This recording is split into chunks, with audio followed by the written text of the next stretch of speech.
By பண்ணீங்கன்னா மறுநாள் decay ஆனா பெரிய லாஸ் இருக்கும். கரெக்டா இல்லையா?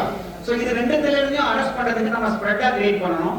அந்த ஸ்ப்ரெட் எப்படி பண்ணணும், எப்படி பண்ணா இந்த ஓவர் நைட்டிங்க நம்ம கேப்சர் பண்ண முடியும் அப்படிங்கறத நம்ம பார்க்கலாம். சரிங்களா? இன்ட்ரெஸ்டடா? சோ பையரும் பண்ணலாம், செல்லரும் பண்ணலாம். ஏன்னா ஓவர் நைட்ல உங்க மார்ஜின் சும்மா தான் இருக்கும்போது அந்த சும்மா இருக்கிற மார்ஜினை நம்ம எப்படி யூஸ் பண்றதுன்னு தான் நம்ம பார்க்க போறோம். சரிங்களா? ரைட். சோ இது ஆக்சுவலா பட்டர்ஃப்ளை ஸ்ட்ராட்டஜி கிடையாது. பட்டர்ஃப்ளை மாதிரி இருந்ததுனால பட்டர்ஃப்ளை ஸ்ட்ராட்டஜின்னு வச்சிருக்கோம். சரிங்களா? So 1DT. DTனா எத்தனை பேருக்கு தெரியல? Time to expiry. ஓகேங்களா? ஒரு நாளுக்கு எக்ஸ்பைரிக்கு முன்னால, இது ஒரு நாள் எக்ஸ்பைரிக்கு முன்னால மட்டும் இல்ல, நீங்க 2 நாள் 3 நாளைக்கு முன்னாடி பண்ணலாம், பண்ணக்கூடாதுன்னு இல்ல. ஆனா அதோட ப்ராஃபிட்டபிலிட்டி ரொம்ப கம்மியா இருக்கும், ரிஸ்க் அண்ட் ரிவார்ட் கம்மியா இருக்கும். 1DT வந்து ரொம்ப ரொம்ப அற்புதமா வேலை செய்யும். ஏன்னா மறுநாள் எக்ஸ்பைரினால டிகே ரொம்ப அக்ரெசிவா இருக்கும். 2DT 3DT வந்து கொஞ்சம் ஸ்லோவா வேலை செய்யும், அவ்வளவுதான். சோ 1DT நீங்க தாராளமா பண்ணலாம். சோ என்ன சொல்லிட்டேன். சோ கேபிட்டல் லோன் எப்ப வேணாலும் நீங்க வந்து ஏதாவது டவுட் இல்ல क्वेश्चनனாலும் ஃபோன் பண்ணலாம், இமெயில் பண்ணலாம், அப்பாயின்ட்மென்ட் வாங்கிட்டு ஆபீஸ்க்கு வரலாம். சோ எப்ப வேணாலும் வாங்க. ரைட்டா?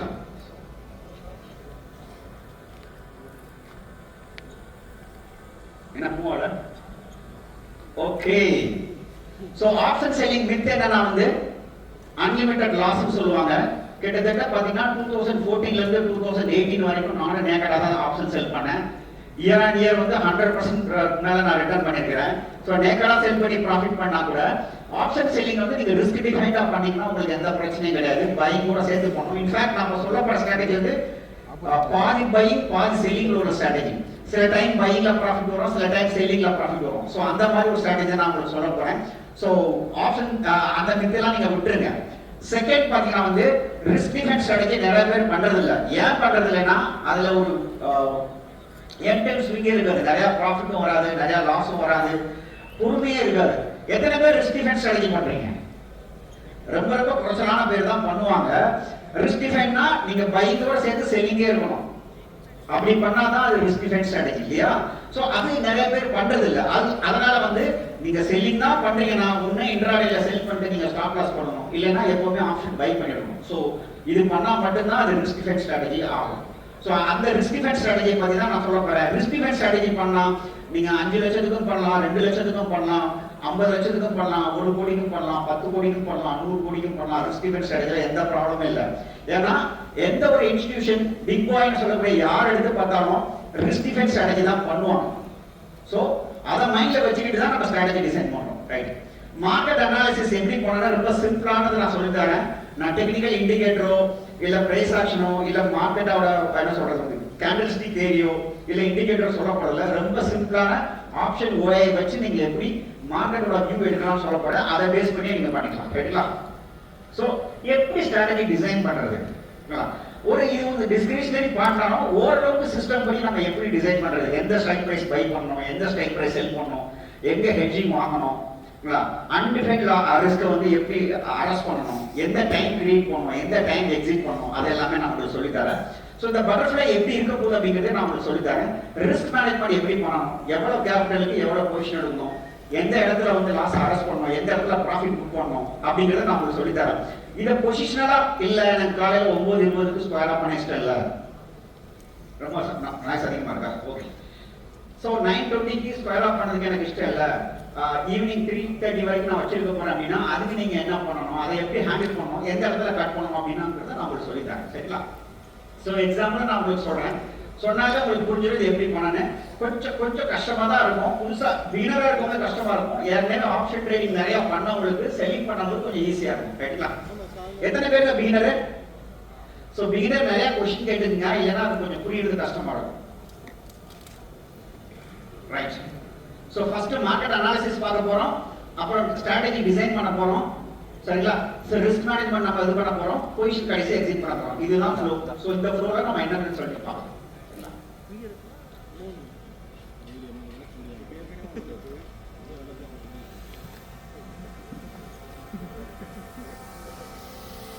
சரி, ஃபர்ஸ்ட் வந்து அக்கவுண்ட் அனாலிசிஸ் பண்ண போறோம். இந்த அக்கவுண்ட் அனாலிசிஸ்ல தான் இந்த ஃபியூச்சர் பொசிஷன் ஒன்னு இருக்கு. சரிங்களா?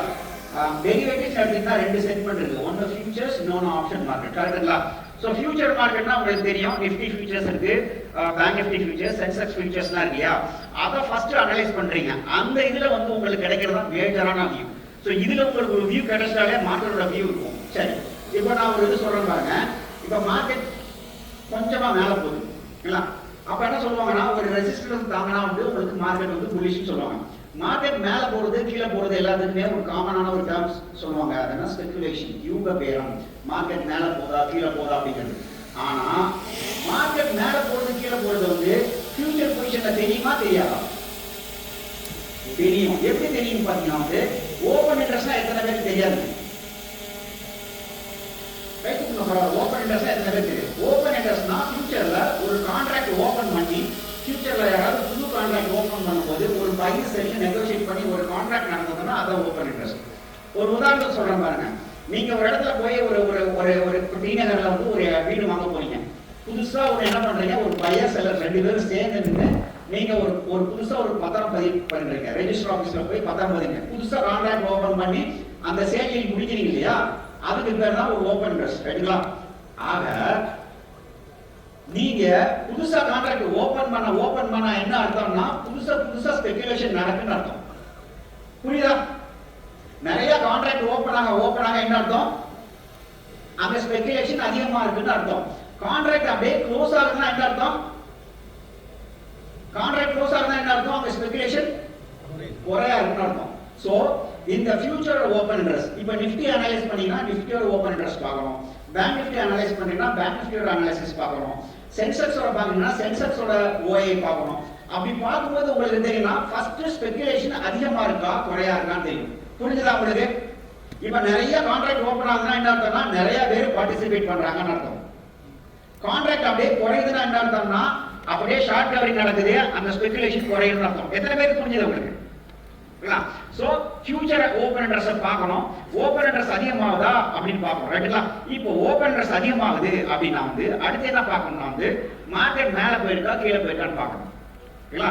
மேல போயிருந்ததுன்னா லாங்ல ஸ்பெகுலேஷன் அதிகமா இருக்கு, கீழே போயிருக்குன்னா ஷார்ட்ல ஸ்பெகுலேஷன் அதிகமா இருக்கு. சோ எவ்வளவு அதிகமா இருக்கணும் அப்படின்னு நம்ம பார்க்கணும். எவ்வளவு அதிகமானா 10% உங்களுக்கு அதிகமா இருந்தால் சோ ஃபியூச்சர்னு பாக்கும்போது வந்து கரண்ட் மந்த் பார்க்கணுமா நெக்ஸ்ட் மந்த் பார்க்கணுமான்னு இருக்கு. ஏன்னா ஃபியூச்சர்னு பார்க்கும்போது வந்து கரண்ட் மந்த்லயே ஸ்பெகுலேஷன் நடக்கும், நெக்ஸ்ட் மந்த்லயே ஸ்பெகுலேஷன் நடக்கும். முக்கியமா பாத்தீங்கன்னா பெரிய ட்ரேடர்லாம் பாத்தீங்கன்னா லாஸ்ட் வீக்ல வந்து எப்பவுமே கரண்ட் மந்த்ல ஸ்பெகுலேட் பண்ண மாட்டாங்க, நெக்ஸ்ட் மந்த் போயிருவாங்க. ஏன்னா உங்களுக்கு ரோல் ஓவர் பிரச்சனை எல்லாம் இருக்கும். இப்போ என்னெல்லாம் எடுத்தீங்கன்னா நான் பேங்க் நிஃப்டி ஃபியூச்சர்ல ட்ரெண்ட் ஃபாலோயிங் பண்றேன். லாஸ்ட் வீக் இருந்ததுன்னா நான் கரண்ட் மந்த்ல பண்ண மாட்டேன். என்ன பண்ணுவேன்? நெக்ஸ்ட் மந்த்ல தான் பண்ணுங்க. அப்ப நீங்க அந்த ஸ்பெகுலேஷன் பார்க்கும்போது வந்து எப்பவுமே கரண்ட் மந்த் நெக்ஸ்ட் மந்த் ரெண்டையும் சேர்த்து மிக்ஸ் பண்ணி தான் பார்க்கணும். சரிங்களா? நீங்க ஏதாவது ஒரு ட்ரெண்ட் ஃபாலோயிங் மெத்தடோ இல்ல வந்து நீங்க ஏதாவது இன்ட்ராடேல ஏதோ ஒன்று பண்றீங்கன்னா இந்த ஃபியூச்சர் மேல ஒரு கண்ணு வச்சுக்கிட்டீங்கனாலே உங்களுக்கு தெரியும் எப்ப எல்லாம் ஸ்பெகுலேஷன் ஸ்ட்ராங்கா இருக்கோ அப்ப எல்லாம் மார்க்கெட் பிச்சுக்கிட்டு நடக்கும். ஸ்பெகுலேஷன் ஸ்ட்ராங்கா இல்லாத நேரம் மார்க்கெட் மேல போகுதுன்னா அது அக்ரெசிவா போகாது. சொல்லுவாங்கல்ல, கத்தரிக்காய் முட்டுனா கடத்தருக்கு தெரிஞ்சிடும், கடத்தருக்கு வந்துதான். மார்க்கெட் கண்ணா அப்படின்னா மேல போகுதுன்னா ஃபியூச்சரோட ஓய இல்லாம மேல போறதுக்கு வாய்ப்பே கிடையாது. வால்யூம் தெரியாது. வால்யூம்ல ஏன் தெரியாதுன்னா கான்ட்ராக்ட் க்ளோஸ் ஆகியும் வால்யூம் நடக்கலாம், கான்ட்ராக்ட் ஓபன் ஆகி வால்யூம் நடக்கலாம். உண்டா இல்லையா? இல்ல. சோ கான்ட்ராக்ட் அதிகமா ஓபன் ஆகணும், ஓபன் ஆகி நடக்கிறது மட்டும் தான் முக்கியம். சோ ஃபியூச்சர் பொசிஷன் வந்து ரொம்ப ரொம்ப முக்கியம்.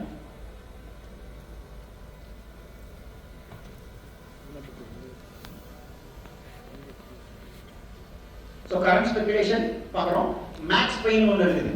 சோ இந்த மேக்ஸ் பெயின்ங்கிறது என்னன்னா கிட்டத்தட்ட ஃபியூச்சரோட பத்தி நீங்க எப்படி ஓஏ பாக்குறீங்களோ அதே மாதிரி ஓஏ நினைச்சுக்கங்க. ஏன்னா மேக்ஸ் பெயின் பத்தி எக்ஸ்பிளைன் பண்றதுக்குலாம் இப்ப டைம் இல்ல.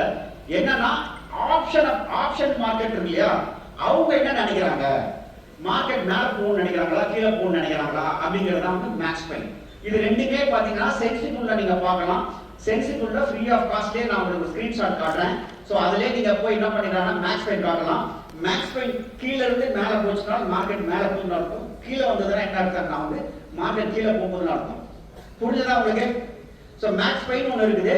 மேக்ஸ் பெயின் மேல போகுதுன்னா ஆப்ஷன் ஸ்பெகுலேட்டர் எல்லாம் என்ன நினைக்கிறாங்கன்னா மார்க்கெட் மேல போகும்னு நினைக்கிறாங்க, கீழ வந்தது என்ன நினைக்கிறாங்க, மார்க்கெட் கீழ போகும்னு நினைக்கிறாங்க. ஆனா மேக்ஸ் பாயிண்ட் எங்க இருக்குங்கிறது முக்கியமே கிடையாது. மேக்ஸ் பாயிண்டோட மூவ்மெண்ட் தான் முக்கியம். மார்க்கெட் எங்க இருக்கு, மேக்ஸ் பாயிண்ட் எங்க இருக்குங்கிறது முக்கியம் கிடையாது. மார்க்கெட் மேல இருக்கலாம், மேக்ஸ் பாயிண்ட் கீழே இருக்கலாம், மார்க்கெட் கீழே இருக்கலாம், மேக்ஸ் பாயிண்ட் மேல இருக்கலாம், இல்ல மார்க்கெட் எங்க இருக்கோ அதே இடத்துல மேக்ஸ் பாயிண்ட் இருக்கலாம். அதெல்லாம் விஷயமே கிடையாது. எது விஷயம்னா மேக்ஸ் பாயிண்ட் கீழே போதா மேல போதா, ரிலேட்டிவ் தியரி, அதுதான் ரொம்ப இம்பார்ட்டன்ட். சரிங்களா? மேக்ஸ் பாயிண்ட் மேல போகுதுன்னா மார்க்கெட் மேல போகுது, கீழே வருதுன்னா மார்க்கெட் கீழே வருது, அவ்வளவுதான். சரிங்களா?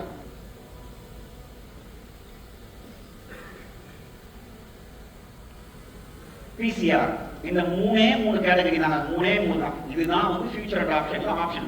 பிசிஆர் என்னன்னா புட் கால் பேரிட்டி. இதுவும் என்னங்கிறது நீங்க டீடைலா பண்ணீங்க, கொடுத்த டயத்துக்குள்ள அதெல்லாம் எக்ஸ்பிளைன் பண்ண முடியாது, தனியா படிச்சுக்கங்க. பிகினர் வந்து புட் கால் ரேஷியோ இது கிட்டத்தட்ட என்ன சொல்லுவாங்கன்னா ஒண்ணுக்கு மேல இருந்தா புல்லிஷ், ஒண்ணுக்கு கீழே இருந்தா பேரிஷ்மாங்க. அதுவும் முக்கியம் கிடையாது. ஏன்னா இந்தியன் மார்க்கெட்டை பொறுத்த வரைக்கும் எப்பவுமே புட் ஓபன் இன்ட்ரெஸ்ட் தான் அதிகமாக இருக்கும்.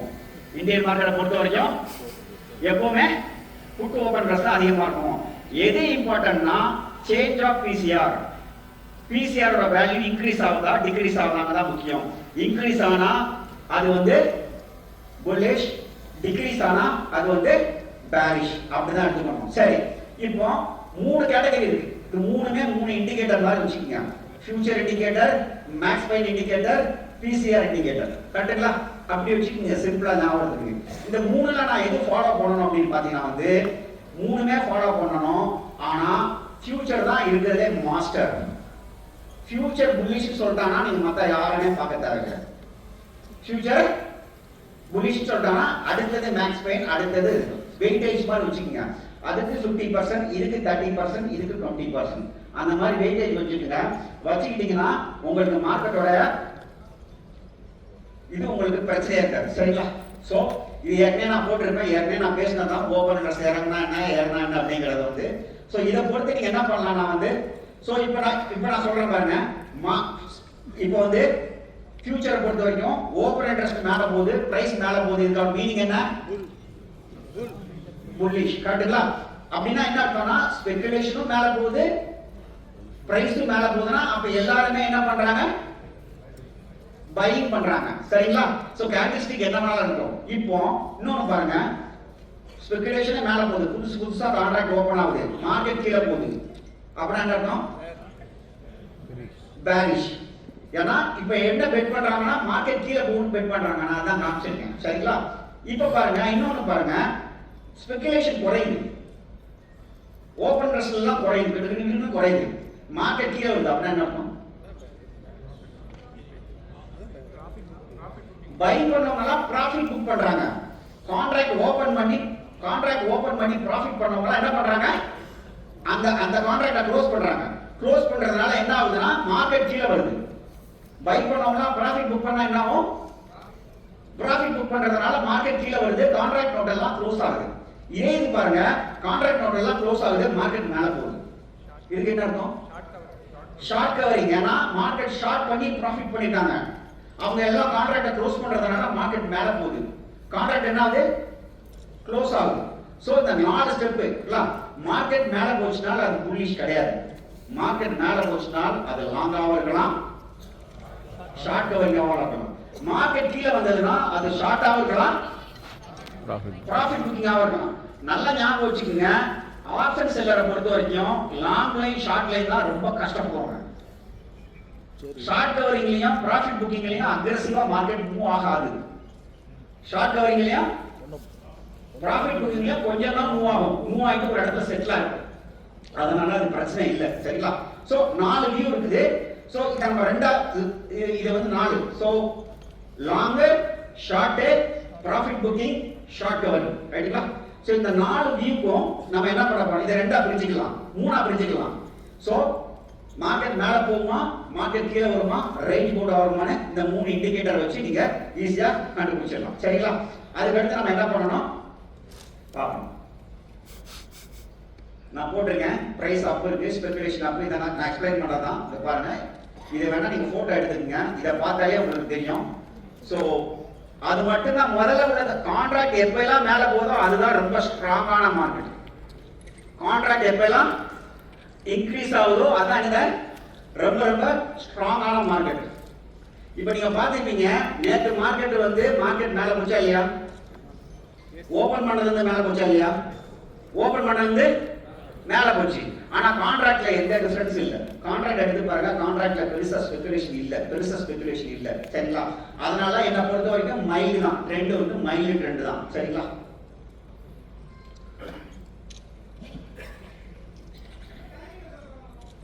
என்ன இது வந்து குட் क्वेश्चन. நான் தான் சொல்ல வரேன். Very good. இது என்ன பண்றீங்கன்னா, எப்ப பாக்குறீங்கன்னா 320க்கு பாக்குறீங்க. ஏன்னா பொசிஷன் 325 எடுக்க போறீங்க. 320க்கு பார்த்தா போதும். ஏன்னா உங்களோட பொசிஷன் வந்து ஒரே ஒரு நாள் தான் அனலைஸ் பண்றீங்க. மறுநாள் பார்த்தால என்ன நடக்கும் அப்படிங்கறத வந்து நீங்க அனலைஸ் பண்றீங்க. சோ ஒரு நாள் பார்த்தா போதும், 320க்கு பண்ணா போதும். 325 தான் அந்த ஸ்ட்ராட்டஜி பண்ணணும். ஏன் தெரியுமா உங்களுக்கு? ஏன் 320க்கு பண்ணணும், 325க்கு பண்ணணும்? ஏன்னா காலையில பண்ணா ஈவினிங் ஃபீல் பண்ணுவீங்க. இதுக்கு பதில் அதை செல் பண்ணிக்கலாம், அதுக்கு பதில் இதை பை பண்ணிருக்கலாம், அதுக்கு பதில் இதை செஞ்சிருக்கலாம், 2 லாட்டுக்கு பதில் 3 லாட்டு பை பண்ணிக்கலாம், செல் பண்ணிக்கலாம். அந்த கன்ஃபியூஷன்லாம் வரும். 325 முடிஞ்சுன்னா 5 நிமிஷம் தான் செட்டில். அதுக்கப்புறம் ஆனா காலையில 9 நிமிஷம் ஸ்கொயரா பண்ணா போதும். சோ 330 வரைக்கும் இருக்கும். 330 வரைக்கும். சோ சென்சிட்டிவா இருக்கும். உங்களுக்கு பார்த்தா தெரியும், OA பாருங்க ஸ்ட்ராங்கா இல்ல. முடியும் போது பொசிஷன் எடுத்து அடுத்த நாள் காலையில ஓபன் பண்ண உடனே அவ்வளவு ஸ்ட்ராங்கா இல்ல. இது பார்த்தாலே உங்களுக்கு தெரியும். சரிங்களா? இதே 10% இங்க பாருங்க, இந்த இடத்துல பாருங்க, இந்த இடத்துல தெரியுதா உங்களுக்கு? OA அங்க எல்லாம் ரொம்ப ஸ்ட்ராங்கா இருந்ததுன்னா மார்க்கெட் அப்படியே எல்லாரும் சேர்ந்து பயங்கர ஸ்பெகுலேட் பண்ணிருக்காங்கன்னு அர்த்தம். கான்ட்ராக்ட் நிறைய ஓபன் ஆயிருக்குன்னு அர்த்தம். இப்போ ஒரு ஏரியால வந்து லேண்ட் ரேட் அதிகமாக என்ன இருக்கும், நிறைய பேர் வாங்கி வித்து நிறைய ரெஜிஸ்ட்ரேஷன் நடந்தா அந்த இடத்துல ஸ்பெகுலேஷன் அதிகமாக இருக்குன்னு அர்த்தம் இல்லையா? அது மாதிரி வந்து நீங்க இதை அனலைஸ் பண்ணிக்கணும். சரிங்களா? சோ உங்களுடைய பிரைஸ் ஆக்ஷனோட இதை மிக்ஸ் பண்ணிக்கலாம் நீங்க. ரைட்.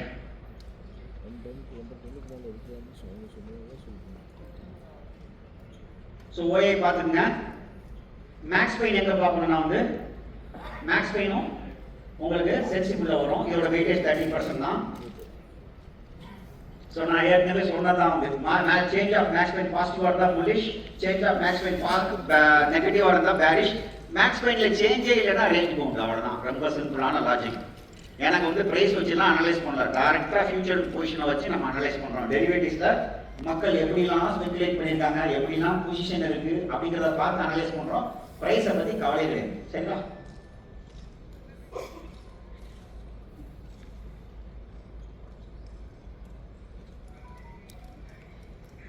சோ மேக்ஸ் பெயின் நீங்க என்ன பண்ணலாம், சென்சிபிளா பாத்துக்கலாம். இந்த எக்ஸாம்பிள்ல உங்களுக்கு தெரியும், இந்த இருக்கு பாருங்க மேக்ஸ் பெயின். எங்க இருக்கு? இங்க இருக்கு பாருங்க மேக்ஸ் பெயின். சோ ஒரு சென்செக்ஸ்க்கு ஒரு எக்ஸ்பெயினுக்கு ஒரு மேக்ஸ் பெயின் இருக்கும். சரிங்களா? நிஃப்டிக்கு ஒரு எக்ஸ்பெயினுக்கு ஒரு மேக்ஸ் பெயின் இருக்கும். சரிங்களா? நீங்க வீக்லில ட்ரேட் பண்ணீங்கன்னா வீக்லியோட மேக்ஸ் பெயின், மந்த்லில ட்ரேட் பண்றீங்கன்னா மந்த்லியோட மேக்ஸ் பெயின் பாத்தீங்கன்னா 325க்கு டெய்லி ட்ராக் பண்ணிட்டே வாங்க. மேக்ஸ் பெயின் ஏறுதா இறங்குதாங்க. சரிங்களா? நிறைய ஆப்ஷன் ட்ரேடர் வந்து புல்லா இருக்காங்க, மார்க்கெட் மேல போகணும்னு நினைக்கிறாங்க. ஆட்டோமேட்டிக்கா என்ன பண்ணுவாங்க, புட்டை ரைட் பண்ணுவாங்க. கரெக்டா இல்லையா? புட்டை விற்பாங்க. புட்டை வித்தாங்கன்னா ஆட்டோமேட்டிக்கா என்ன ஆயிரும், மேக்ஸ் பெயின் மேல போயிடும். சோ அதை வச்சே நீங்க கண்டுபிடிச்சிக்கலாம். இதுக்கு நீங்க ஓபன் இன்ட்ரெஸ்ட் பார்க்கணும், ஹையஸ்ட் ஓபன் இன்ட்ரெஸ்ட் பார்க்கணும் அப்படிங்கறதா முக்கியம் கிடையாது. இன்னொன்னு நான் சொல்றேன் கேட்டுங்க, இந்த ஹையஸ்ட் ஓபன் இன்ட்ரெஸ்ட் பார்த்து ஏமாந்து போகாதீங்க. ஏன்னா ஹையஸ்ட் ஓபன் இன்ட்ரெஸ்ட்ங்கிறது உண்மை, சில சமயம் மித்தார். ஏன் நான் சொல்றேன் பாருங்க. இப்போ நான் வந்து ஒரு இன்ஸ்டிடியூஷனல் ட்ரேடரா இமேஜின் பண்ணிக்கங்க. ஓகேங்களா? இல்ல உங்களை நீங்க இமேஜின் பண்ணிக்கங்க இன்ஸ்டிடியூஷனல் ட்ரேடரா. உங்களுக்கு ஒரு ஸ்ட்ராங்கான நியூஸ் வருது, மார்க்கெட் மேல போகுங்க. நீங்க என்ன பண்ணுவீங்க? கண்ணா அப்படின்னா நாளைக்கு ஒரு கிடன் நியூஸ் வருது, நாளைக்கு மார்க்கெட் கண்ணா அப்படின்னா மேல போகணும்.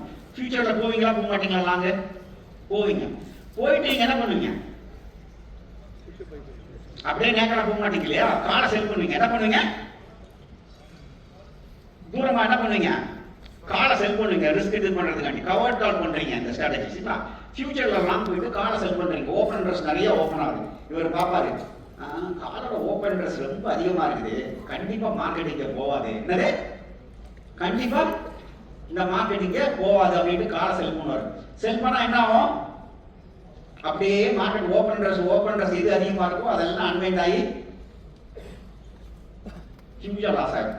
சோ என்னைக்குமே ஓபன் இன்ட்ரெஸ்ட் மட்டும் பார்க்க கூடாது, என்னைக்குமே ஆப்ஷன் மட்டும் அனலைஸ் பண்ண கூடாது. ஃபியூச்சரையும் ஆப்ஷனையும் மிக்ஸ் பண்ணி தான் நீங்க அனலைஸ் பண்ணணும். அதுக்காக தான் நான் சொல்றேன். சரிங்களா? ரைட். இப்போ ஸ்ட்ராட்டஜிக்குள்ள போறோம். இப்போ மேக்ஸ் வெயின் பார்த்தாச்சு. ஸோ அதோட ட்ரெண்டும் பார்த்தாச்சு. மேக்ஸ் வெயினோட ட்ரெண்ட் எப்படி போகுது அப்படிங்கிறத நம்ம பார்த்தாச்சு. ஸோ இப்போ பார்த்தீங்கன்னா அப்படியே டவுன் ட்ரெண்ட்ல இருக்கு இல்லையா? ஸோ டவுன் ட்ரெண்ட்ல இருக்கும்போது வந்து மேக்ஸ் வெயின் வந்து கீழே போகுதுன்னா மார்க்கெட் பேரிஷா இருக்குன்னு அர்த்தம். இது எல்லாமே நீங்க சென்சிபிள்ல பார்க்கலாம். ஸோ புட் கால் ரேஷியோ நீங்க பார்க்கலாம். புட் கால் ரேஷியோ வந்து வெயிட்டேஜ் ரொம்ப கம்மி தான். ஸோ மார்க்கெட்டோட வியூ பேரிஷா இருக்கா புல்லிஷா இருக்கானு.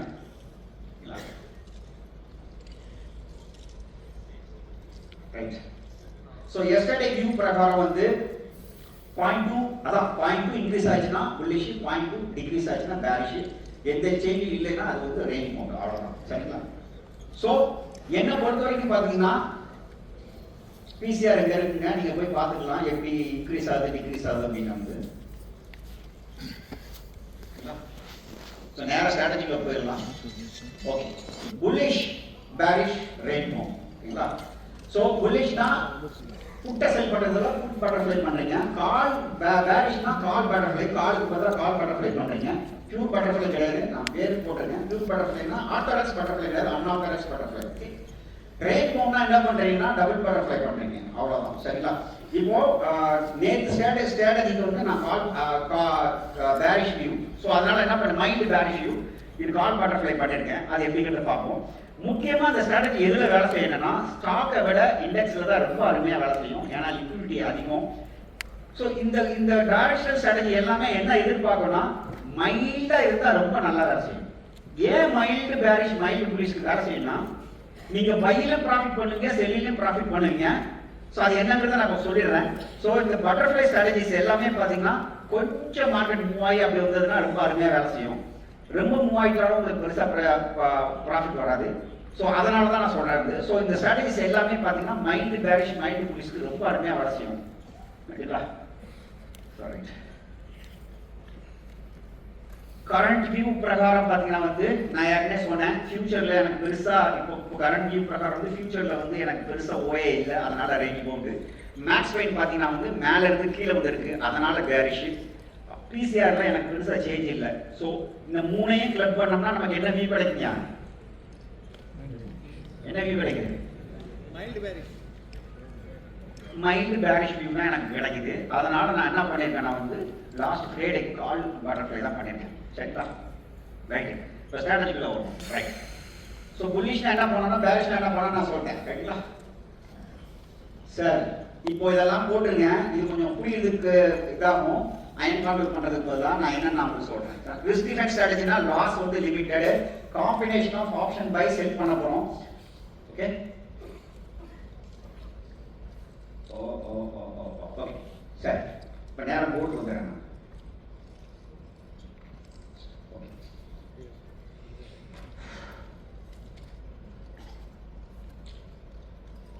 இப்போ என்ன பண்றீங்கன்னா இது ஏடிஎம் வச்சுக்கோங்க,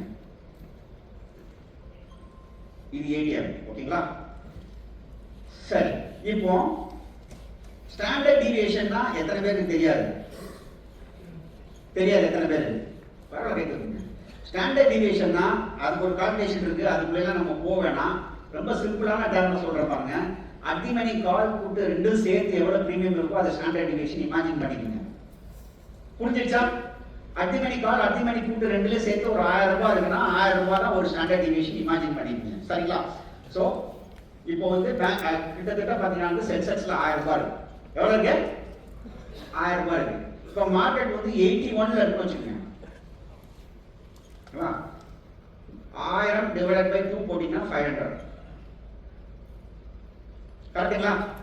அரை எஸ்டி ஆஃப் எஸ்டி. ஓகேங்களா? ஆஃப் எஸ்டி உள்ள போயிருங்க.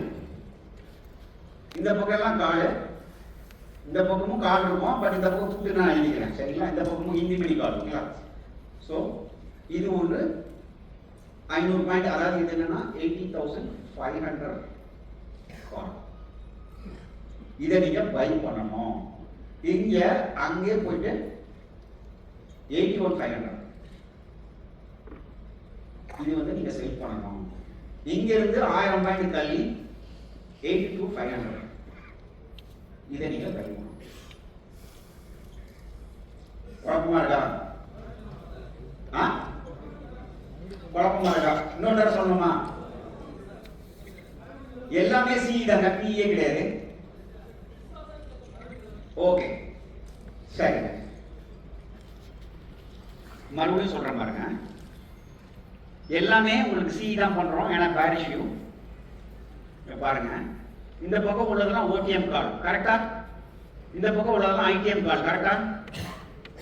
ஸோ 500 பாயிண்ட் உள்ள போறீங்க, 500 பாயிண்ட் வெளியில, 1000 பாயிண்ட் வெளியில, அவ்வளவுதான். ஏன் இந்த 500 பாயிண்ட்ங்கிறது தெரியுதுல உங்களுக்கு? அடிமணியில வந்து 1000 பாயிண்ட் இருந்தது, 1000 points divided by 2 500 points in the money, 500 points OTM, 1500 point OTM. ஒரு ஐடிஎம் 2 ஓடிஎம். ஓகே, இது ஐடிஎம், இது ஐடிஎம் பை, இது ஓடிஎம் செல், இது பை. இப்படிதான் நீங்க டிசைன் பண்ணணும். யூசுவலா வந்து நீங்க இது டிசைன் பண்ணும்போது 1 2 1ன்னு பண்ணுவாங்க, அதுதான் பட்டர்ஃப்ளை. ஆனா நம்ம என்ன பண்ண போறோம்னா, இது ஒரு சின்ன சேஞ்ச், 1 4 3 ஏங்கறத நான் சொல்றேன். ஓகேங்களா?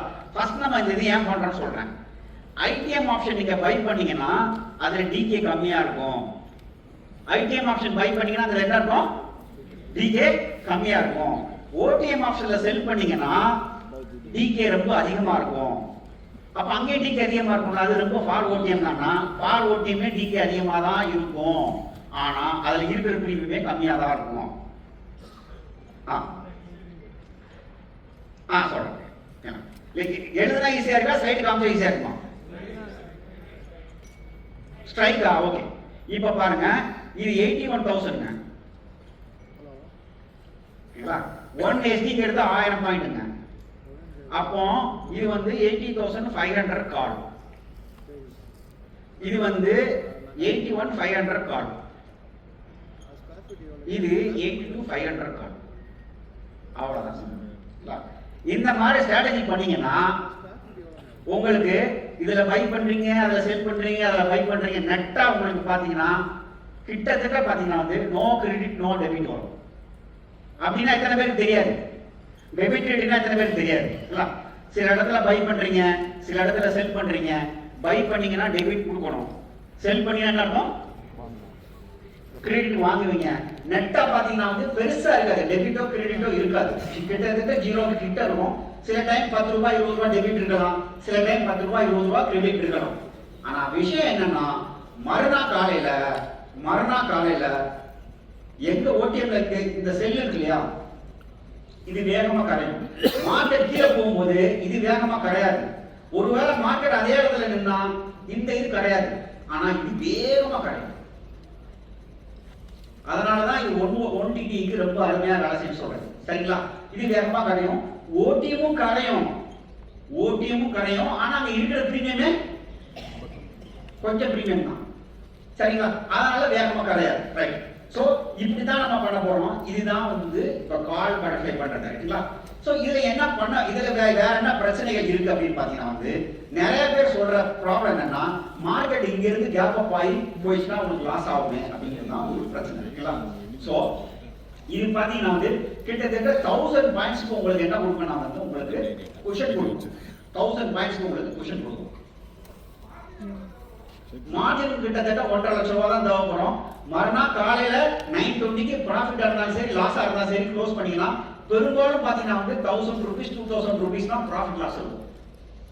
மார்க்கெட் அகைன்ஸ்டா போனா கூட உங்களுக்கு பிரச்சனை இல்லை, ஏன்னா நீங்க இன்டிமனி பை ஒன்று வச்சிருக்கீங்க. என்ன வச்சிருக்கீங்க? இன்டிமனி பை பண்ணுவீங்க. இப்ப பேரிஷ் வியூ எடுத்துருக்கீங்க, மார்க்கெட் மேல போனாலும் உங்களுக்கு பெரிய பிரச்சனை இருக்காது, ரொம்ப மேல போனாதான் இருக்கும். இப்போ மார்க்கெட் நாளைக்கு 1000 பாயிண்ட் மேல போச்சுன்னா உங்களுக்கு லாஸ் வரும். மார்க்கெட் 500 பாயிண்ட் மேல போச்சுன்னா உங்களுக்கு லாஸ் வராது. இல்ல? சோ இது பிரீமியம் ஸ்பைக் ஆனாலும் உங்களுக்கு பெரிய பிரச்சனை வராது, ஏன்னா இன்டிமனில ஒரு பை வச்சிருக்கீங்க, ஓடிஎம்ல ஒரு பை வச்சிருக்கீங்க, பெருசா லாஸ் வராது. காத்தால 9:20க்கு நீங்க ஸ்கொயர் ஆஃப் பண்ணிடலாம். மார்க்கெட் இங்க இருந்து எங்க கேப் டவுன் பண்ணாலும் உங்களுக்கு லாஸே இருக்காது, எங்க கேப் டவுன் பண்ணாலும் லாஸ் இருக்காது. இல்ல? இதே இது நீங்க புட்டுல பண்ணும்போது மாத்தி பண்ணணும். புட்டுல பண்ணும்போது என்ன பண்ணணும்? மாத்தி பண்ணணும். இன்டிமனி புட்டு வாங்கணும், ஓடிஎம் செல் பண்ணணும், இன்னொரு ஓடிஎம் வாங்கணும். ஆனா புட்டு பண்ணும்போது மட்டும் ஒரு சின்ன லாஜிக் பண்ணணும். 1 4 4 அப்படின்னு சொல்லிட்டு நீங்க அதிகமா பண்ணணும். அதாவது 1 4, ஏன்னா புட்டு சைடுல வந்து உங்களுக்கு ரிஸ்க் அதிகமா இருக்கு இல்லையா, திடீர்னு கேப் டவுன் நடந்துச்சுன்னா 10% கேப் டவுன் நடந்துச்சுன்னா உங்களுக்கு இதாகும் இல்லையா, அதனால புட்டு சைடு பண்ணும்போது என்ன செய்றீங்க 1 4 4 நீங்க பண்ணணும். ஏன்னா புட்டுல உங்களால அஃபோர்ட் பண்ண முடியும். ஏன்னா புட்டுல பை டிஃபால்ட்டாவே பிரீமியம் அதிகமா இருக்கும், நீங்க செல் பண்ற பிரீமியம் அதிகமா இருக்கும், அதனால உங்களுக்கு ஈஸியா உங்களால 1 4 4 பண்ண முடியும். இப்போ அந்த லாஜிக் சொல்றேன் பாருங்க, இந்த லாஜிக் யூஸ் பண்ணி நான் பண்ணியிருக்கிறத பாருங்க.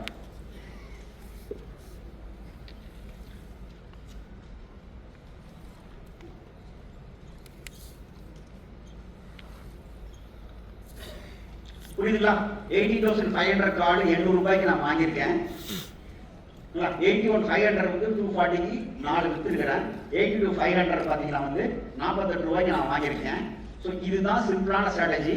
இது 155 சாரி 15 ரூபாய் தான் உங்களுக்கு மொத்தமே பார்த்தீங்கன்னா கெட்னா என்ன அர்த்தம், கிரெடிட். ஓகேங்களா? ஸோ கிரெடிட் வாங்குறேன். இது என்ன ஆகும் பாருங்க,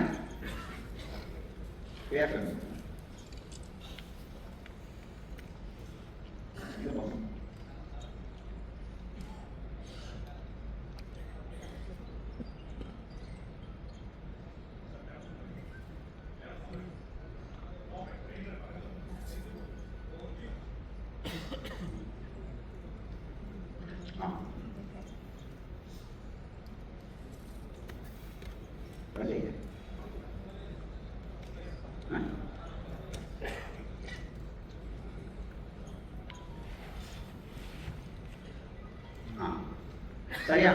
இப்போ இது பாருங்க, இப்போ இங்க ஃப்ரைடே இருக்குங்க தெரியுதுங்களா உங்களுக்கு, இந்த பே ஆஃபர் நான் அப்படியே மண்டே பாருங்க. உடனே சொல்லுவாங்க ஐயோ லாஸை பாருங்க ஜெகன் நிறைய இருக்கு, அது இந்த பக்கம் லாஸ் கிட்டத்தட்ட நிறைய ஈன்ற மாதிரி உங்களுக்கு தெரியும், நிறைய இருக்கு அப்படின்னு. ஆனா உண்மை அது கிடையாது. ஏன்னா அது எக்ஸ்பைரிங் உள்ள லாஸ். அது என்னைக்குள்ள லாஸ்? எக்ஸ்பைரிங் உள்ள லாஸ். மண்டேக்கு என்ன அப்படிங்கறத நீங்க பார்க்கணும். ஸோ மண்டேக்கு என்ன அப்படிங்கறது வந்து இங்க பாருங்க நான் வச்சிட்டேன். ஸோ மண்டேனா இந்த லைன் இருக்கு பாருங்க, இப்போ நீங்க இது பாக்குறீங்க இல்லையா, அந்த கிரீன் ரேட் பாக்குறீங்க இல்லையா, இதுதான் எக்ஸ்பைரிங் உள்ள லைன். இந்த ப்ளூ லைன் வந்து நாளைக்குரிய லைன். இந்த லைனுக்கு பேரு T+0 லைன் பேரு. எத்தனை பேருக்கு தெரியாது? இந்த லைன் பேரு T+0 லைன். இந்த T+0 லைன் என்ன சொல்லுதுன்னா, மார்க்கெட் நாளைக்கு இங்க வந்தா கூட ப்ராஃபிட்ல உங்களுக்கு என்ன ஆகும்னா நோ ப்ராஃபிட் நோ லாஸ் தான் சொல்லுது பே ஆஃப் வந்து. சரிங்களா? சோ நீங்க வந்து இத வந்து கடைசி வரை வச்சிருந்தா தான் பிரச்சனை. நாளை காத்தால 920 ஸ்கொயரா பண்றீங்கன்னா அதுல எந்த பிரச்சனையுமே இல்லை. சரிங்களா? இப்போ பாருங்க, இந்த ஸ்ட்ராட்டஜி மார்க்கெட் இங்கே நின்னா எவ்வளவு ப்ராஃபிட் காட்டுது பாத்தீங்களா? 8000 ரூபாய் காட்டுது. கரெக்டா தான் பாக்குறேன் நானு. ஆமா 8000 ரூபாய் ப்ராஃபிட் காட்டுது. மார்க்கெட் மண்டே இங்கே நின்னா இந்த பக்கம் கீழே வந்தா பாருங்க 5,000 6,000 அந்த மாதிரி காட்டுது. ஏன்னா நம்ம சூஸ் பண்ணிருக்க பிரீமியம் அந்த மாதிரி சூஸ் பண்ணிருப்போம், அந்த மாதிரி டிசைன் பண்ணிருப்போம். ஓரளவுக்கு தப்பா போச்சுன்னா உங்களுக்கு லாஸ் ஆகும். மார்க்கெட் அப்படியே கண்ணா அப்படின்னா நீங்க சொன்னதுக்கு ஆப்போசிட் டைரக்ஷன்ல மூவ் ஆனா இது ஆகும். நான் யூஸ்வலா என்ன பண்ணுவேன்னா, இதை நீங்க மறுநாள் காத்தால 9:30 வரைக்கும் வச்சிருக்கலாம். எந்த இடத்துல இதை க்ளோஸ் பண்ணணும் தெரியுமா? இதை வச்சிருக்கோம்னா இப்ப நீங்க என்ன எடுத்துருக்கீங்க வச்சிருக்கீங்க இல்லையா இந்த பொசிஷனை, இப்ப பேர் இஷ்யூ எடுத்து வச்சிருக்கீங்க. மார்க்கெட் இங்கேயே நின்னா சூப்பர். மறுநாள் உங்களுக்கு தைரியம் இருந்தா மார்க்கெட் இங்க வர்ற வரைக்கும் 81,500 வர வரைக்கும் நீங்க வச்சிருந்தீங்கன்னா அது வரைக்கும் உங்களுக்கு எந்த ரிஸ்க்கும் வராது. நீங்க எங்க செல் பண்ணிருக்கீங்களோ 180ல பாருங்க 81,500 வரைக்கும் வச்சிருந்தீங்கன்னா செம்ம ப்ராஃபிட் வரும். 10,000 15,000 கூட வரும். ஸோ 10% ஆஃப் த கேபிட்டல் கூட வரும். அது நிற்கும். ஆனால் அதுக்கு உங்களுக்கு பொறுமை வேணும். ஏன்னா நீங்க இந்திய ஒரு பை வச்சிருக்கீங்க, ஓடிஎம் வச்சிருக்கீங்க, அது வரைக்கும் உங்களுக்கு எந்த பெருசா எந்த ரிஸ்க் இருக்காது. கரெக்டா அந்த க்ளோஸ் ஆனா பையிலையும் ப்ராஃபிட் வரும், செல்லிலையும் ப்ராஃபிட் வரும். புரிஞ்சுங்களா எப்படி பையா ப்ராஃபிட் வருங்க? ஏன்னா இந்திய மணி என்ன ஆகும், இன்னும் இந்திய மணி ஆகும். ஓடிஎம்ல செல் பண்ணது என்ன ஆகும், 0 ஆகும். அந்த ஓடிஎம் 0 ஆகும். அதுலயே உங்களுக்கு லாஸ் தான். 2 பொசிஷன் ப்ராஃபிட் வரும். வந்து கரெக்டா நடுவுல நிறுத்தினா, அதனால தான் சொல்றேன் மைல்டு பேரிஷ் மைல்டு புல்லிஷ்க்கு இது அற்புதமான ஸ்ட்ராட்டஜி. பக்கா ட்ரெண்டிங் இது நல்ல ஸ்ட்ராட்டஜி கிடையாது. அதனால தான் சொல்றேன் இது இண்டெக்ஸ்ல பண்ணணும். ஸ்டாக்ல பண்ணீங்கன்னா வேகமா ட்ரெண்ட் ஆகும். இது நிஃப்டியில ரொம்ப அருமையா வேலை செய்யும். நிஃப்டியில வந்து பாத்தீங்கன்னா அப்படி அணை போட்டு அப்படி கரெக்டா நிறுத்துன்னு வச்சுக்கலேன். கரெக்டா வந்து ரெண்டுக்கும் நடுவுல நிறுத்தணும். இந்த பைக்கும் செல்லுக்கும் நடுவுல நிற்கும். எந்த பைக்கும் செல்லுக்கும் இது ரெண்டும் சேர்த்து 1 SD. இங்க half SD, இங்க half SD. இந்த ரெண்டு ஒரு SD க்கு நடுவுல நின்னுச்சுனா உங்களுக்கு செம ப்ராஃபிட். ஓகேங்களா? சோ இதுதான் ரொம்ப சிம்பிளான லாஜிக். இது காலுக்கு பண்ணீங்க, ஏது நீங்க புட்டுக்கு பண்ணலாம். சோ காலுக்கு புட்டுக்கும் ரேஞ்ச் பவுண்ட் இருக்கும்போது நீங்க என்ன பண்ணலாம், ரெண்டு பக்கமும் பண்ணலாம். ரெண்டு பக்கமும் பண்ணலாம். நான் இன்ட்ராடேல என்ன பண்ணுவேன்னா, இந்த பை செல் இது ரெண்டையுமே நான் வந்து ஸ்கொயரா பண்ணிட்டேன். இந்த பை ரெண்டையுமே செல் ஸ்கொயரா பண்ணிடுறேன். இந்த ஹெட்ஜ் நான் அப்படியே இன்ட்ராடேக்கு ஓபன் ஆகுறேன். இன்ட்ராடேக்கு என்னோட ஹெட்ஜுக்கு ஓபன் ஆகுறேன். சோ அதை அப்படியே முடிச்சிடும். சோ அவ்வளவுதான் இந்த ஸ்ட்ராட்டஜிஸ். சோ இது 920 நீங்க ஸ்கொயரா பண்ணிடலாம். கிட்டத்தட்ட 1.5 லட்சம் மார்ஜின் இருந்தா போதும். நீங்க 5 லட்சம் வச்சு பண்ணுங்க. ஓகேங்களா? டபுள் பட்டர்ஃப்ளை பண்ணா மட்டும் உங்களுக்கு கிட்டத்தட்ட 2.5 lakhs இல்ல 3 lakhs வரும்னு நினைக்கிறேன். சோ அது மட்டும் பாத்துக்கங்க. ஓகே. நிஃப்டிக்கு தான் ரொம்ப அருமையா இருக்கும்.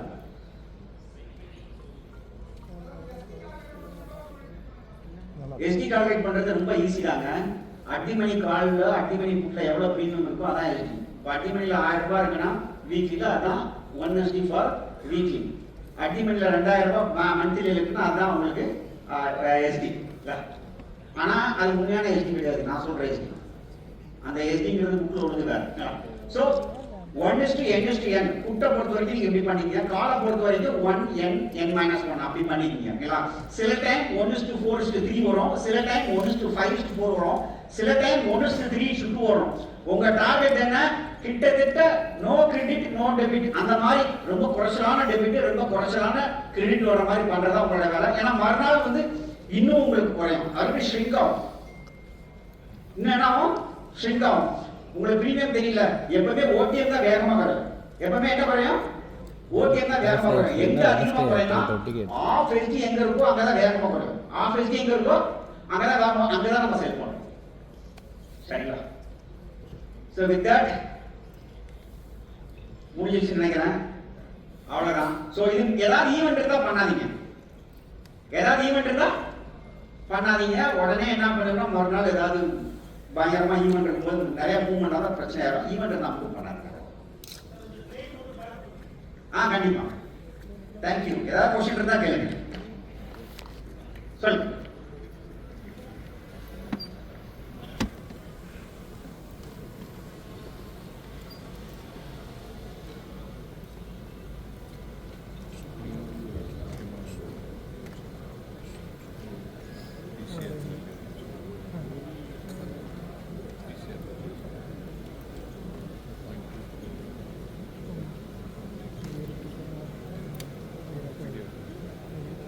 Mic. Yes. Mic works fix பண்ணலாம். நிறைய go ahead. Hello. Yeah. Sir, வணக்கம் சார். என் பேர் Shloka sir. First of all உங்களுக்கு தேங்க் பண்ணிக்கிறேன். 2020ல நான் வந்து ஆப்ஷன் ட்ரேட்ல வரும்போது நான் ஃபர்ஸ்ட் பார்த்த வீடியோ வந்து ஆப்ஷன் செல்லிங்க்கு உங்க வீடியோ தான் பார்த்தேன். அங்கேருந்து நான் கேட்க ஸ்டார்ட் ஆச்சு. கிட்டத்தட்ட வந்து பார்த்தீங்கன்னா நீங்கள் சொன்ன மாதிரி தான் ஃபுல் நேக்கெட் தான் போவேன். ஜஸ்ட் 5 lakhs கேபிட்டல் ஸ்டார்ட் பண்ணேன். ஆல்மோஸ்ட் 60-65 lakhs வரைக்கும் கொண்டு வந்துட்டேன். லாஸ்ட் ஜஸ்ட் ஒரு 9 months முன்னாடி வரைக்கும். பட் லாஸ்ட் 8 months 9 months நான் ஃபேஸ் பண்ற சேலஞ்ச் என்னன்னு பார்த்தீங்கன்னா, என்னோட ஸ்ட்ராட்டஜி எப்பவுமே தப்பா போகாது, எப்பவுமே நல்லா தான் இருக்கும். ஆல்மோஸ்ட் 4 yearsல வந்து பார்த்தீங்கன்னா பேர்லி வந்து பார்த்தீங்கன்னா 12 to 18 days தான் ரெட் டேஸே இருந்திருக்கும். அது எல்லா நாளும் கிரீன் டேஸ் தான் இருந்திருக்கும். பட் லாஸ்ட் 9 monthsல வந்து பார்த்தீங்கன்னா நான் ஃபேஸ் பண்ற இஷ்யூ என்னன்னு சொல்லி பார்த்தீங்கன்னா, ரெண்டு விஷயம். ஒன்று வந்து என்னோட கேபிட்டல் ஆல்மோஸ்ட் 50 lakhs நான் விட்ரா பண்ணிட்டேன் என்னோட வீடு கன்ஸ்ட்ரக்ஷனுக்கு. என்கிட்ட கேபிட்டல் 15 லட்சம் தான் பக்கத்தில் இருக்கு. நான் பண்றது pure equity index option selling naked தான் பண்ணுவேன். பட் லாஸ்ட் 10 months வந்து பார்த்தீங்கன்னா நான் ஃபேஸ் பண்ற இஷ்யூ கிட்டத்தட்ட ப்ரீமியம் வந்து பார்த்தீங்கன்னா 0.35 டெல்டாக்கு போனாதான் அதுக்கு முன்னாடி எனக்கு 0.2ல கிடைச்ச ப்ரீமியம் வந்து இப்போ கிடைக்குது. ஸோ ப்ரீமியமே இல்லை ஆக்சுவலாக. ஸோ என்ன பண்ணாலும் சரி கிட்டத்தட்ட சைக்காலஜிக்கலாக வந்து நான் சஃபர் ஆகிற மாதிரி ஒரு ஃபீல் எனக்கு. ஏன்னா வந்து இன்னைக்கு எனக்கு தெரியும், இன்னைக்கு நான் போட்டேன் அப்படின்னா நெக்ஸ்ட் 2 daysல ப்ராஃபிட் மட்டும் தான் புக் பண்ணுவேன்.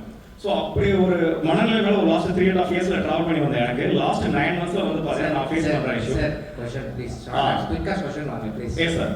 ஸோ அந்த லாஸ்ட் 9 monthsல வந்து பார்த்தீங்கன்னா நமக்கு என்ன பிரச்சனை சார் ப்ரீமியம்ல நடந்துகிட்டு இருக்கு. எனக்கு ஓன் தேரி இருக்கு, பட் இருந்தாலும் அதை எக்ஸ்பீரியன்ஸ்ல உங்ககிட்ட தெரிஞ்சுக்கணும் ஆசைப்படுறேன் சார். இல்ல உங்களுக்கு அதிகமா சப்ளை இருக்குன்னு உண்மைதான். சப்ளை வந்து செல்லிங் சைடு வந்து அதிகமான பேர் அவேர்னஸ் செல்லிங் வந்தாங்க உண்மைதான். பட் இன்னும் உங்களுக்கு எட்ஜ் இருக்கு. ஸோ நீங்கள் இப்போ முன்னாள் மாதிரி வந்து பியூர் செல்லிங் பண்ண முடியாது, ரிஸ்க் டிஃபைண்டாக பண்ணணும். பையிங் செல்லிங் சேர்த்து மிக்ஸ் பண்ணிங்கன்னா நான் நல்லா இருக்கும். இந்த மாதிரி ஸ்ட்ராட்டஜிஸ் பண்ணிங்கன்னா என்ன பண்ணலாம்? ஓகே சார், பட் பாயிண்ட் வந்து பார்த்தீங்கன்னா நான் வந்து அவுட் ஆஃப் த மணியில் தான் நான் பண்ணுவேன். பண்ணும்போது வந்து பார்த்தீங்கன்னா என்னதான் நம்ம வந்து அயன் காண்டாரோ அல்லது வந்து பார்த்தீங்கன்னா வந்து பியூர் ஸ்டாங்கிள்ஸோ போனாலுமே வந்து பார்த்தீங்கன்னா அது ப்ரீமியம் வந்து அந்த அளவுக்கு நமக்கு கிடைக்கிறது இல்லை அப்படின்னு அவுட் ஆஃப் த மணி எப்பவுமே வந்து அதோட ரிஸ்க் என்னன்னா கம்மியாக இருக்கும். என்ன கேட்டீங்கன்னா வந்து நீங்கள் அல்டிமேட்டில் நீங்கள் ரிஸ்க் டிஃபைண்டாக பண்ணுறது இன்னும் பெட்டர் விஷயம். Okay okay, so thanks sir. Sure. Another one or two question, quick, Chris. நான் ஷார்ட்டாக கேட்குறேன். ஆமாம் சார். One line question இருந்தால் நல்லது. ரெகுலர் ரேஷியோ ஸ்ப்ரெட் வந்து அன்லிமிட்டெட் ரிஸ்க். ரெண்டாவது வந்து ரேஷியோ ஸ்ப்ரெட் பண்ணுறவங்க எப்பவுமே ஓடிஎம்ல தான் பண்ணுவாங்க. ஓடிஎம்ல பண்ணினா இன்னும் ரொம்ப ரிஸ்க் அதிகம். ஏன்னா உங்க பை வந்து ரொம்ப ஸ்ட்ராங்காக இருக்காது. ஓகேங்களா? ரேஷியோ ஸ்ப்ரெட் வந்து இந்த ரேஷியோ வந்து பை உள்ள ஐட்டம்ல இருக்கிறதுனால உங்களுக்கு நல்லா குஷன் கொடுக்கும். ஒன்று. ரெண்டு வந்து ஓடிஎம்லையும் நீங்கள் பை பண்ணிடுங்க. அது ரெண்டு தான் மற்ற ரெண்டு. One last question, anybody? Yes. On experience வந்து இது வந்து நம்ம எக்ஸ்பெக்ட் பண்ண பிரேக் ஈவன் தாண்டி போனால் ஆக்சுவலாக ப்ராஃபிட்டபிள் தான் சார். ஆனால் ஸ்டாப் லாஸ் ஆக்சுவலாக நெக்ஸ்ட் டே பிடிஎஸ்டி சொல்லி தான் சார் இருக்குது. ஆமாம். அப்போது நெக்ஸ்ட் டே மார்னிங் க்ளோஸ் ஆகும்போது நம்ம லாஸ்ட் கூட இருக்கலாம். 9:20 லாஸ்ட் கூட இருக்கலாம். Okay sir. மார்க்கெட் மேலே போச்சு. எப்போ க்ளோஸ் பண்ணலாம் சார் நம்ம 9:20 square. Profit loss profit loss இருந்தால் இதெல்லாம் பேக் டெஸ்ட் பாஸ்ட் 1 இயர் லேட்டாக இருந்தது. இல்லை பேக் டெஸ்ட் இது பண்ண முடியாது. ஏன்னா எஸ்டி எடுத்து பண்ணோம், பேக் டெஸ்ட் பண்ண முடியாது. இது வந்து மறுநாள் ஓவர் நைட் இங்கே கால்குலேட் பண்ணுறீங்க, அவ்வளோதான். பெருசாக மூவ்மெண்ட் இல்லைன்னா உங்களுக்கு ப்ராஃபிட் தான் இருக்கும். மூவ்மெண்ட் அகேன்ஸ்டாக போனால் மட்டும் தான் வரும். Okay. Yeah. Actually Okay. So guys, Jagan sir இங்கே தான் இருப்பாங்க டெய்லி ஈவினிங். ஸோ பிரேக்ல நாங்கள் அவர்கிட்ட பேசலாம். ரொம்ப நன்றி sir Jagan. Thank you so much for your Jagan sir.